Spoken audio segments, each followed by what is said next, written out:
बंगोपसागर सृष्टि होइथिबा लघुचाप उत्तर पश्चिम बंगोपसागर संलग्न उत्तर ओडिशा उपकूल और पश्चिमबंग उपकूल रे सक्रिय रही। एहार प्रभाव में प्रबल वर्षा लगी रही। बलांगीर, बालेश्वर, मयूरभंज, केन्दुझर, केन्द्रापड़ा, जगतसिंहपुर, पुरी, जाजपुर, भद्रक, खोर्धा आदि जिले में प्रबल वर्षा होइथिबा बेले आसंता 2 दिन पर्यंत वर्षा लगी रहिबो बोली भुवनेश्वर पाणीपाग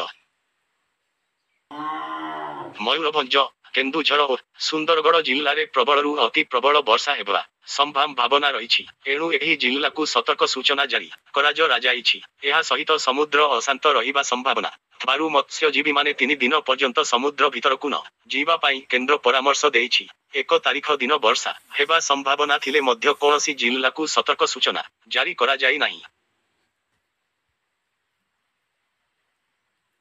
गत रातिरे अनुगुଳରେ सर्वाधिक 109 मिमी वर्षा होइथिबा बेले गत 24 घंटा मध्यरे नयागढ़र भापुରରେ सर्वाधिक 175 3 मिमी वर्षा होइछि। आज संध्या 5:30 सुधा बारिपदारे 25.6, बलांगीरे 12.5, बालेश्वରରେ 8.6, मालकानगिरी 9.8, नुआपड़ारे 8 मिमी वर्षा रेकर्ड करा जाइछि। संध्यारे भुवनेश्वରରେ मध्य प्रबल वर्षा होइछि। पाणीपाग केन्द्रर हिसाब मुताबक मौसुमी आसिबा पर ठारू ए जाबत स्वाभाविक वर्षा 204 मिमी रेकर्ड हेबा कथा, किंतु एही समय मध्यरे 141 3 मिमी वर्षा होइछि, अर्थात 30 स्वाभाविक वर्षा होइछि।